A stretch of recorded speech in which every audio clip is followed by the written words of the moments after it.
حدیث نمبر 8 اس میں توحید کی اہمیت ہے اور ایک جاہل، اس میں ان لوگوں کے لیے بھی تنبیہ ہے جو بات بات پہ لوگوں کی تکفیر کرتے ہیں۔ آئیے دیکھتے ہیں حدیث کیا ہے۔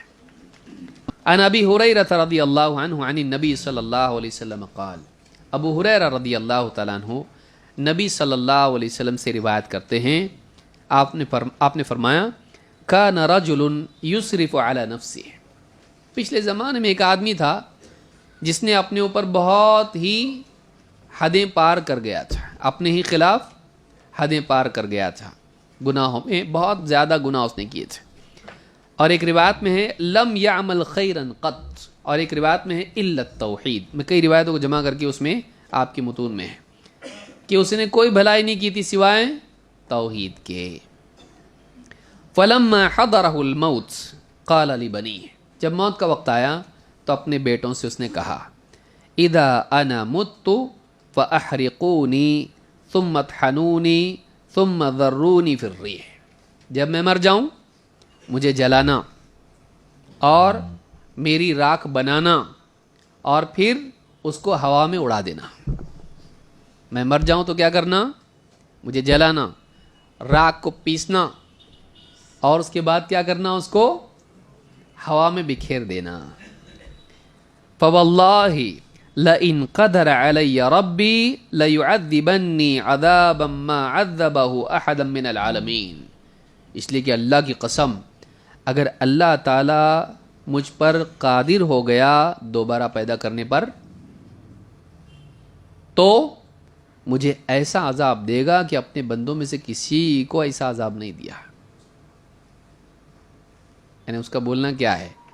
یہ اسکیپ کر سکتا ہوں میں اللہ کے پکڑنے سے، ہاں میں مر جاؤں، جلاؤ، راکھ بنا اڑا دو، کیوں ایسا کرو؟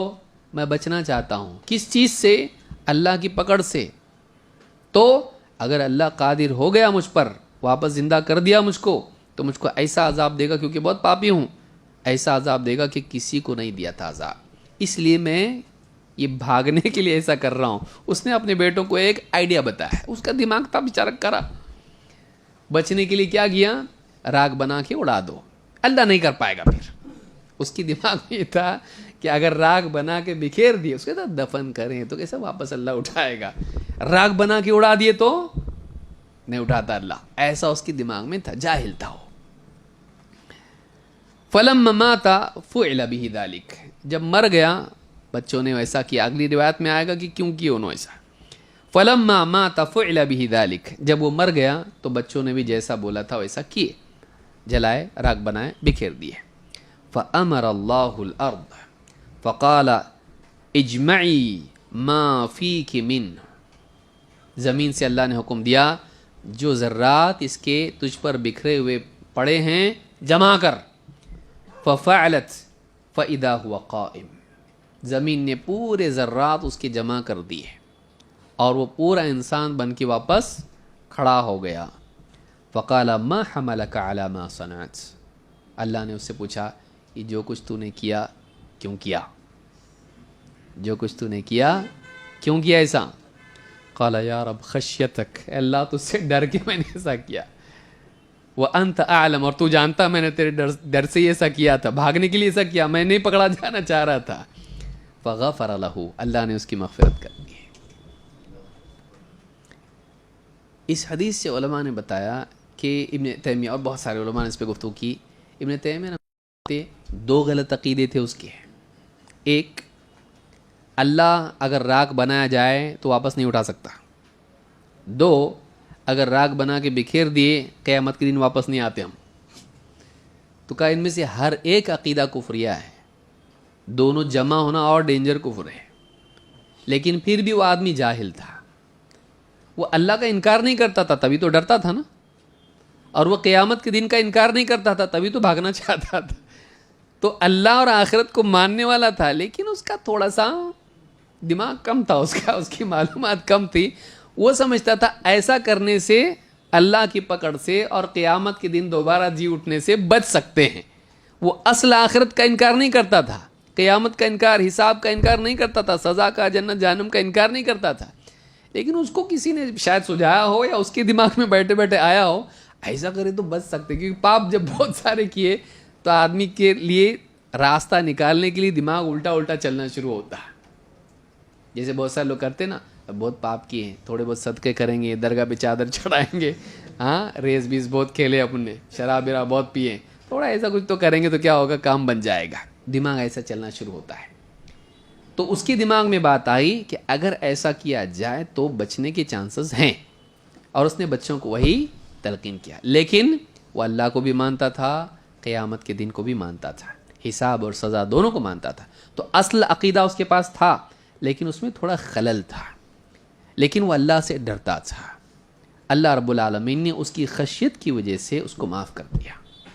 اس سے بات معلوم ہوتی ہے کہ اگر ایک آدمی اللہ اور آخرت کو، اس کے رسول کو، اس کی کتاب کو، اسلام کو ماننے والا ہے، جہالت کی وجہ سے عقائد میں کچھ خلل اس کے ہو، فوراً اس کو کافر کافر کافر بول کے گن مشین سے شوٹ نہیں کرنا چاہیے، بلکہ اس کو نصیحت کرنا چاہیے، دعوت دینا چاہیے، سمجھانا چاہیے. ہو سکتا ہے وہ اللہ کے نزدیک مغفرت کے لائق بھی ہو سکتا ہے کہ نہیں ہو سکتا، ہو سکتا ہے. کیوں؟ جہالت کی وجہ سے. اللہ تعالیٰ چاہے تو اس کی مغفرت کر دے، اللہ کو معلوم. اسی لیے اس نے کیا کہا، اللہ تو جانتا، میں تیرے ڈر کی وجہ سے ایسا کیا. اللہ ہم سے زیادہ جانتا ہے کون مغفرت کے لائق ہے اور کون نہیں ہے. اس لیے بہت جلدی لوگوں کے کفر کے فتوے ان پر دینا، اس کا عقیدہ خراب ہے، کافر، اس کا کافر، یہ کافر، وہ کافر، نہیں کرنا چاہیے. یہ کام علماء کے لیے چھوڑ دیجیے. ہاں، ایسے کفر کے فتوے دینے والے، 2 رکعت امامت کرو بولے تو نہیں آتی اس کو، ذرا نماز پڑھا بولے تو میرے کو نہیں جمتا بولتا انہیں، اذان دو بولے تو نہیں آتا، اقامت بولے تو نہیں آتا، فتویٰ دینے کفر کا میں پہلے آتا. تو جس کو اذان دینے نہیں آتا، جس کو نماز پڑھانے نہیں آتا، اس کو کفر کا فتویٰ دینے آتا، جو کہ اتنا سیریس کام ہے، بڑا کام ہے وہ. یہ نہیں کرنا چاہیے. کون کرے؟ علماء کریں. ہاں، علماء کسی کو بول دیں کہ یہ کافر ہے، پھر اس کو نقل کرنا اور اس کی پیروی کرنا ایک الگ چیز ہے. آپ پہل مت کیجیے. کیوں؟ اس لیے کہ کسی کو کافر بولنے سے، اگر وہ کافر نہ ہو اور آپ نے لاپرواہی میں اس کو کافر بول دیا، وہ کلمہ اس پہ نہیں گیا تو آپ پہ آئے گا. کیوں بیٹھے بٹھائے مصیبت؟ کچھ ملتا اس میں؟ کسی کو کافر بولنے میں گھر پہ کوئی مٹھائی کا ڈبہ آتا یا کیا آتا بتائیے، نیکیاں بڑھتی اس سے. لیکن انسان جو ہے یہ علو نفس ہوتا ہے، میں بہت زبردست، یہ سب خراب، اور آدمی ان کو کافر بنا دیتا ہے. میں توحید والا، باقی سب مشرک. علم کی بنیاد پر تکفیر ہونا چاہیے، نہ کہ جذبات کی بنیاد پر. علم والوں کا کام ہے یہ، غصے میں آنے والوں کا کام نہیں ہے. تو اس حدیث کو امام البخاری اور مسلم دونوں نے روایت کیا ہے. صحیح بخاری حدیث نمبر 3481 اور صحیح مسلم کتاب توبہ میں حدیث نمبر 2756. ایک اور روایت ہے جو اسی باب سے ہے. ابو سعید خدری رضی اللہ تعالیٰ کہتے ہیں، ان نبی صلی اللہ علیہ وسلم ان رجلا کان قبلکم رغسہ اللہ مالا. تم میں سے ایک پہلا آدمی تھا پچھلے زمانے میں، اللہ نے اس کو بہت مال دے رکھا تھا. فقال لبنیہ لما حضر، جب اس کی موت کا وقت آیا تو اس نے اپنے بیٹوں کو جمع کر کے کہا، ای اب کنت لکم، میں کیسا باپ تھا تمہارے لیے، مطلب میں نے کیسا سلوک کیا تمہارے ساتھ. قالوا خیر اب، بولے اچھا کیے سب، مطلب پیسہ ویسا سب کو دے دلا کے سب ٹھیک ٹھاک، ہاں اچھے ابا تھے آپ ہمارے. قال لتفعلن ما آمرکم به او لأولین میراثی غیرکم، دھمکی دیا اس نے، جیسا بولتا ہوں ایسا کرو گے، وعدہ کرتے ہو تو ٹھیک، نہیں تو پوری جائیداد میں کسی اور کو دے دوں گا. ان لوگوں نے کیوں مانے اس کی بات؟ اس نے مرتے وقت کیا بولا، جیسا بول رہا ویسا کریں گے تو ٹھیک، نہیں تو میری پوری جائیداد کیا کروں گا، میں کسی اور کو دوں گا. اچھا ابا وہ کچھ نہیں، جائیداد پوری دوسرے کو دے دوں گا میں.